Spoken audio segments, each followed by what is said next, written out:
Captaincy is about making right decision whether on the field or off the field. इसलिए मैं Country Delight पर भरोसा करता हूँ। They deliver 100% pure buffalo milk to my doorstep by 7 AM।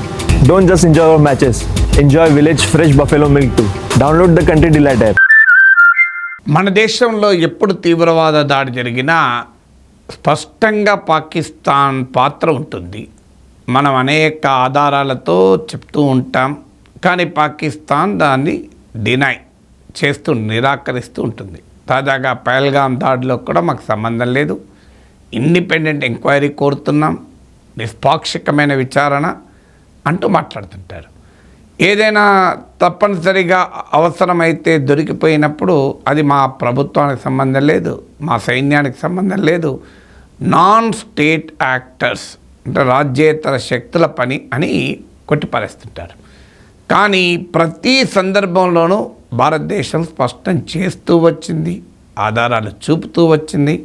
Pakistan army, Pakistan inter services intelligence ISI పాత్ర.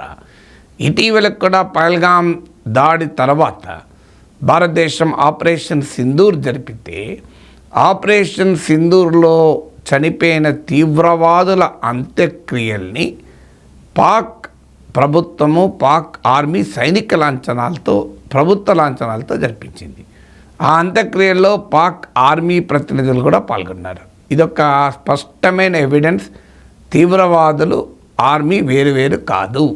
పాకిస్తాన్ ఆర్మీలో ఒక front, ఒక భాగం మాత్రమే.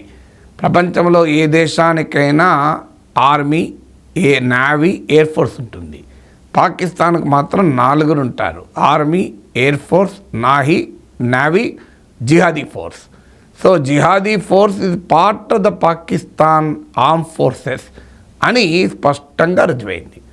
ఇప్పుడు తాజాగా director general of public relations, Pakistan air force director general of public relations, air vice marshal Aurangzeb Ahmed స్పష్టంగా అంగీకరిస్తున్నాడు, పుల్వామా దాడి మేమే జరిపాము అని. జరపడమే కాదు, ఇది మా పాకిస్తాన్ సైన్యం టాక్టికల్ బ్రిలియన్స్కి ఇదొక ఉదాహరణ. పుల్వామాలో మేము చూపిన టాక్టికల్ బ్రిలియన్స్ ద్వారా ఇండియాకు తెలియజేశాం మా బలమేంటో అని చెప్తున్నాం. We did try to tell them with our tactical brilliance in Pulwama. Now we showed them our operational prowess and strategic guile and guide, and I think they should take heed. This is the best we can. అసలు ఇంత స్పష్టంగా అంగీకరిస్తున్న పాకిస్తాన్ కూడా గొప్ప దేశం అంటూ Trump కీర్తిస్తున్నాడు. Pakistan చేస్తున్న వాదన నిష్పాక్షిక విచారణ, ఇండిపెండెంట్ ఎంక్వైరీ కావాలంటే చైనా వాడు సమర్థిస్తున్నాడు. ఇక యూరోపియన్ దేశాలు, ఇతర వరల్డ్ పవర్స్ అయితే మౌనంగా ఉంటున్నాయి. సో ఇంత స్పష్టంగా పాకిస్తాన్ ప్రతినిధి చెప్తున్నాడు, పేరుకు తగ్గట్టుగా, ఔరంగజేబ్ అనే పేరుకు తగ్గట్టుగా చెప్తున్నాడు. సో మనం ఎక్కడికి పోతున్నది, ప్రపంచం ఎటుపోతుందో అర్థమవుతుంది కదా. ఇంత స్పష్టమైన ఆధారాలు ఉన్న పాకిస్తాన్ ఒక టెర్రరిస్ట్ స్టేట్గా ప్రకటించడానికి ఎందుకు వరల్డ్ నిరాకరిస్తుంది? నిన్న కాక మొన్న అమెరికా సహకారంతో IMF నుంచి $1 బిలియన్ అప్పు కూడా పుట్టింది పాకిస్తాన్కు. పాకిస్తాన్ F-16 ప్యాకేజీకు ట్రంప్ కూడా $393 బిలియన్ శాంక్షన్ చేశాడు. భారతదేశంపై F-16 వాడుతున్నా కూడా తీవ్రవాదులపైన పాకిస్తాన్ పోరాడుతుందని చెప్తూ F-16 ఇస్తున్నాడు. పాకిస్తాన్ బహిరంగంగా అంగీకరిస్తుంది, మేమే తీవ్రవాదాన్ని ప్రోత్సహిస్తున్నామని. టాక్టికల్ బ్రిలియన్స్గా కీర్తించుకుంటుంది.